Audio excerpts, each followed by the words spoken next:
ஏன்பா உள்ள பேஷண்ட்டை பார்த்துட்டு இருக்கேன்ல, நீ பாட்டுக்குள்ள வர்ற? இல்லை டாக்டர், எங்கள் அக்காவுக்கு திடீர்னு உடம்பு சரியில்லை, அதான். இருக்கட்டும்பா, வெயிட் பண்ணு, ஒன்றும் ஆகாது. ஒரு நிமிஷம் சார், உட்காருக்கா, உட்காரு.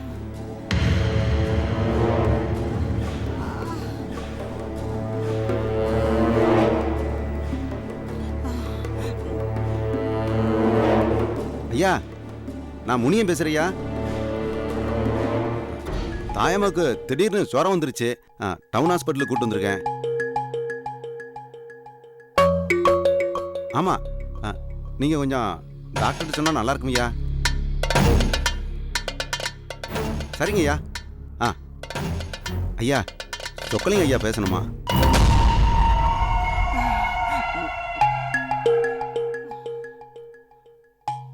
சார் சொல்லுங்க சார். கேக்குது சார், நான் பார்த்துக்கிறேன், நீங்கள் கவலைப்படாதீங்க, நான் பார்த்துக்கிறேன். ஏன்பா சொக்கலிங்க சாருக்கு தெரிஞ்சவரும் முன்னாடியே சொல்லக்கூடாதா? உட்காருங்க, வெயிட் பண்ணுங்க.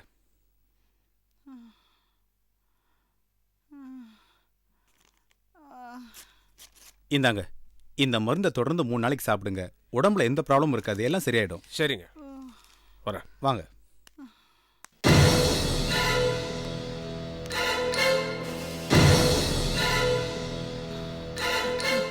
வாங்கம்மா.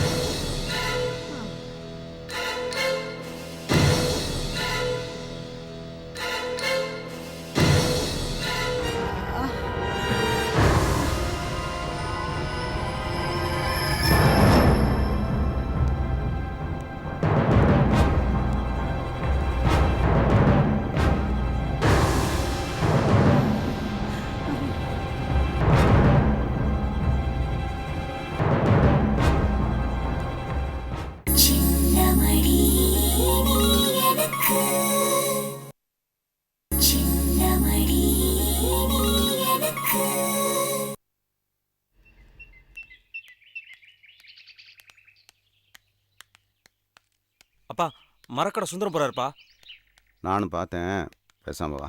அப்பா, அவர் நமக்கு காசு தரணும்ப்பா, கேளுங்கப்பா. டேய், எல்லாம் தெரியும்டா, வாடா. ஏன்பா? டேய், நம்ம இப்போ பெரிய பொறுப்பை சுமந்துக்கிட்டு இருக்கோம், நம்ம எங்கே இருக்கோம்னு யாருக்கும் தெரியக்கூடாது, பேசாம வா.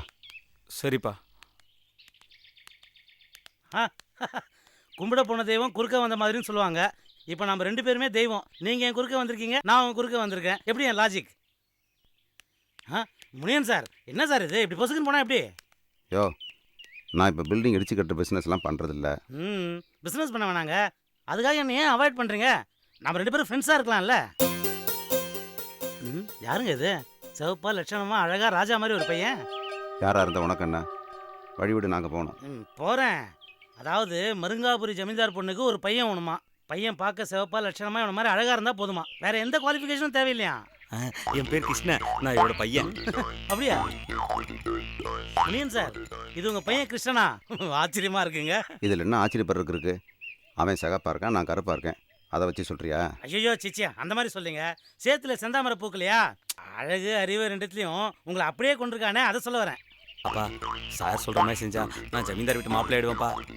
ஆயிடுவேன். இல்லை, என்னை பொறுத்த வரைக்கும் நீ இப்போவே ஆயிட்டேன். உங்கள் அப்பா ஊன்னு ஒரு வார்த்தை சொன்னால் போதும், நாளைக்கே நிச்சயதார்த்தத்தை வச்சுக்கலாம். அப்பா சரின்னு சொல்லுப்பா, சொல்லுப்பா. ஏய், வாய முடுறா. யோ, உனக்கு இப்போ என்ன வேணும்? உங்கள் அட்ரஸ் தான் வேணும். பொண்ணு வீட்டில் வர சொல்லணும்ல. அப்படியா? சரி, உனக்கு இப்போ அட்ரஸ் தானே வேணும், போ. டேய், நீங்கறா, போ. என்ன முனியன் சார், அட்ரஸ் சொல்றதுக்கு என்னமோ கள்ளக்கடத்தல் பண்ற மாதிரி தனியா கூட்டு போறீங்க? சின்ன புள்ளத்தனமால இருக்கு. சொல்லுங்க, இங்கே சொல்லுங்க. சொல்லுங்க. இப்படி போ. வேற எங்க போறது? பார்த்து விழுந்துட போறீங்க. என்னங்க, எதுக்கு அடிக்கிறீங்க? அட்ரஸ் தானே கேட்டேன், ஆஸ்தியா கேட்டேன். இங்கே அடிக்கிறீங்க, இரும்பு கை மாயவே சாட்டீங்க. தாங்கலீங்க.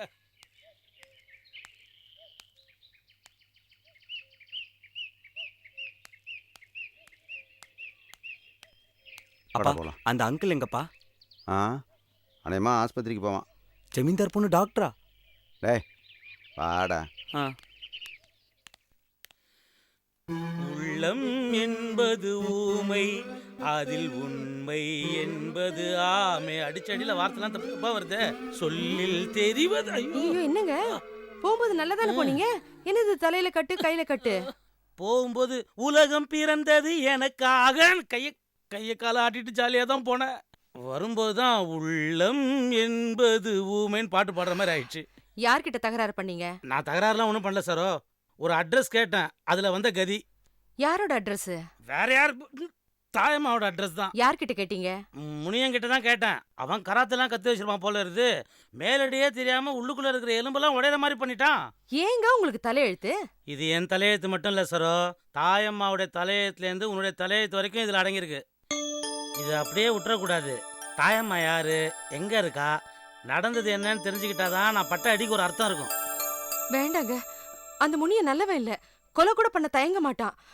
அந்த தாயம்மா எப்படி போனா நமக்கு என்னங்க? நீங்க நல்லா இருக்கணும். இதை உன் உதடு தான் சொல்லுது, உள்ளம் சொல்ல. ஏன் நான் அடிபட்டேன்னு பயப்படுறியா? பைத்தியம். கஷ்டம் வரும்போது தான் கடவுள் நம்மளை நெருங்குறாருன்னு சொல்லுவாங்க. அது மாதிரி நான் அடிபட்டதுமே முனியனை ஜெயிச்சுட்டு தான் அர்த்தம். வீணா வெதண்டாவாதம் பண்ணி பிரச்சனையை விலைக்கு வாங்காதீங்க. என்னால புதுசா ஒரு கஷ்டத்தை எல்லாம் தாங்கறதுக்கு சக்தி இல்லைங்க. முன் வச்ச காலை பின் வைக்கிறது எப்படி மாவீரன் நெப்போலியனுக்கு பழக்கம் இல்லையோ, அதே மாதிரி இந்த பார்சாரதிக்கும் பழக்கம் இல்லை. மன்னிச்சிடு சரோ.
ஹலோ, நான் சொக்கலிங்கம் பேசுகிறேன். நீங்கள் யார்? நான் தான் ராஜசேகர் பேசுகிறேன்.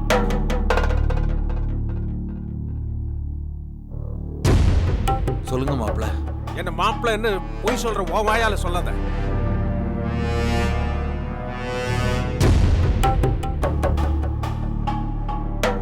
அப்புறம் உன் தங்கச்சியை நான் கட்டிக்கிட்டதே பொய்யாயிடும்.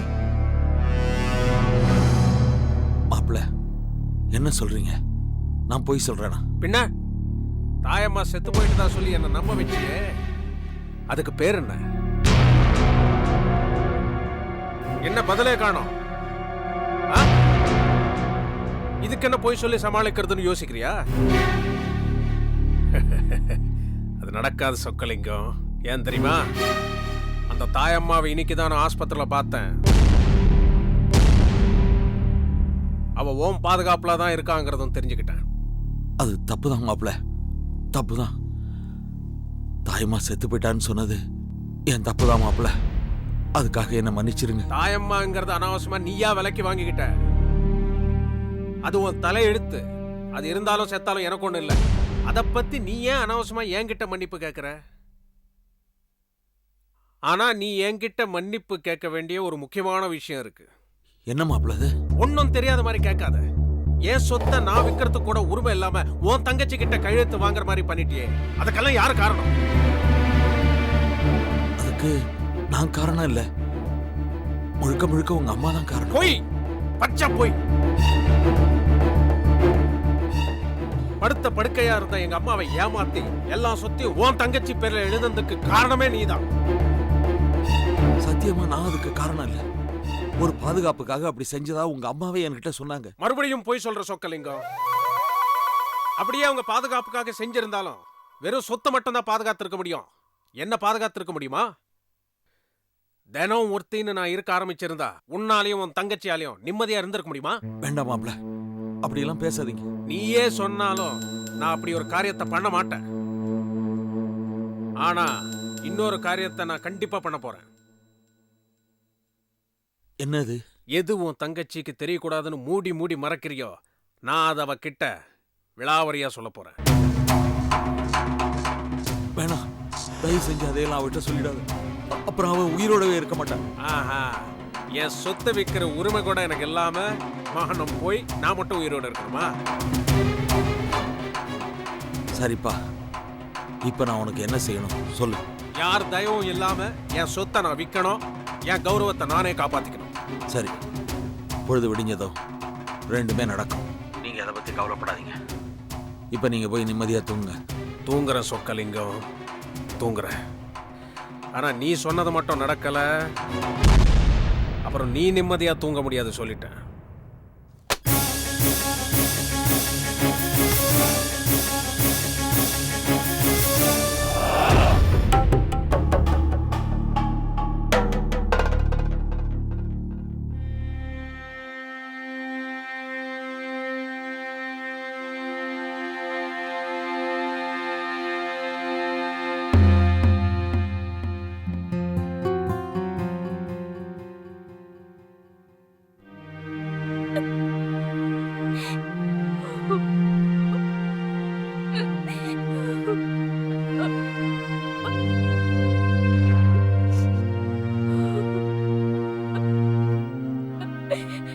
அத்தா, நீயாவது சொல்லு அத்தா.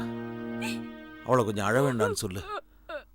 அவ அழறத பார்த்தா என் மனசு கஷ்டமா இருக்கு.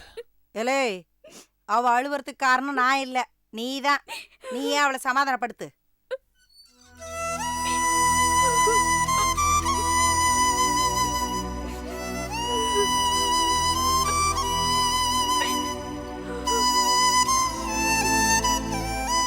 அம்மாடி, அழாதம்மா. நீ அழுதா என் மனசு தாங்காதும்மா. எப்படின்னு என்ன சுத்தி என்னென்னமோ நடந்திருக்கு. அது எதுவுமே எனக்கு தெரியாது. அது எதுவும் தெரிஞ்சுக்கவும் முடியாது. எனக்கு என்னவோ பயமா இருக்குன்னு. பயப்பட வேண்டிய அவசியம் இல்லம்மா. எல்லாமே உன் நன்மைக்காக தான் நடந்திருக்கு. இந்த பாரு, உன் அண்ணன் மேல உனக்கு நம்பிக்கை இருக்குல்ல? அப்படி உனக்கு நம்பிக்கை இருந்தா அழாத, கண்ணை துடைச்சுக்க.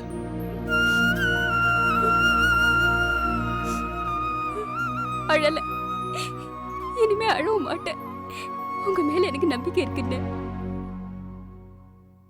இப்ப சொல்லுங்க, நேத்து ராத்திரி என் புருஷன் உங்களுக்கு ஃபோன் பண்ணாரா? நெசமாவா? ஏண்டா, நேத்து ராத்திரி அவன் போன் பண்ணானா? ஆமாத்தா, ஃபோன் பண்ணாரு. அதேண்டா என்கிட்ட சொல்லல? சொல்ற மாதிரி எதுவும் இல்ல, அதான் சொல்லல. ஆமா, இப்படி சொல்லியே பல விஷயங்களை குழி தோண்டி புதைச்சிட்ட. ராத்திரி ஏண்டா அவன் உனக்கு போன் பண்ணா? என் சொத்தை என்னால விற்க முடியாம பண்ணிட்டியேன்னு கோச்சுக்கிட்டான். நீ சொல்ல வேண்டியதானே, நான் ஒண்ணும் செய்யல, உன் ஆத்தா தான் அப்படி செஞ்சான்னு. சொல்லிட்டாத்தா, அவர் நம்ப மாட்டேங்கிறார். எப்படி அவன் நம்ப மாட்டான்? அன்னைக்கு அவ ஆத்தா வாய் முடிக்கிட்டு சும்மா இருக்க மாட்டியா? இந்த நேரத்துல எதை சொல்றதுன்னு தெரியாம. என்ன அம்மா வாய் அடைக்கிற? அவங்க ஏதாவது தப்பா சொல்லிட்டாங்களா? இல்ல அவங்க சொல்றதுனால ஏதாவது தப்பு வந்துருமா? அது அது ஒண்ணும் இல்லம்மா, பழைய குப்பையை ஏன் வேணா கலரணுங்கிறதுக்காக தான் நான் அப்படி சொன்னேன். சரிண்ணே, நான் கேக்குறதுக்கு பதில் சொல்லுங்க. என் மாமியாருக்கு இருக்கிறது ஒரே ஒரு புள்ள.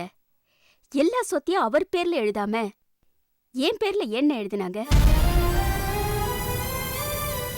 அது அது வந்துமா. என்னடா மென்னு முழுங்குற? உன் மாப்பிள்ள வெகுளி வெளுத்ததெல்லாம் பாலுன்னு நினைக்கிறவன் யாரு எதை சொன்னாலும் நம்பிடுவான். அவன் சொந்தக்காரங்கள்லாம் ஒரு மாதிரி எப்படியாவது உன் மாப்பிள்ளைய ஏமாத்தி அவன் சொத்தையெல்லாம் கொள்ளையடிக்கணும்னு நினைச்சாங்க. அதனாலதான் அவங்க கிட்டே இருந்து இந்த சொத்தை காப்பாத்துறதுக்கு தான் எல்லாத்தையும் உன் தங்கச்சி பேர்ல எழுதுனாங்கன்னு உண்மையை உடைச்சு சொல்ல. பின்ன என்னடா, உனக்கு உன் தங்கச்சி முக்கியம்னா எனக்கு என் பொண்ணு முக்கியம்டா. பேசுறான்.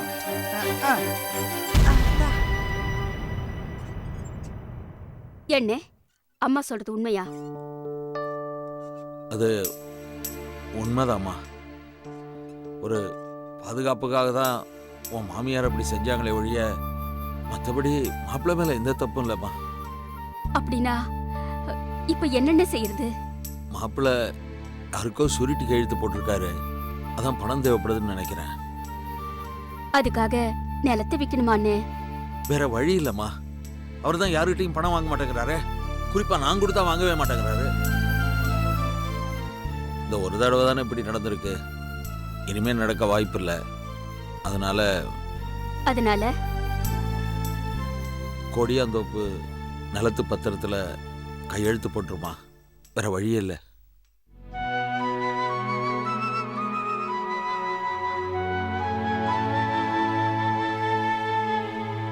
இன்னும் என்னம்மா யோசிக்கிற? சரிண்ணே. அப்புறம் ஒரு முக்கியமான விஷயம். என்னம்மா? தாயமாங்கிறது யாருண்ணே?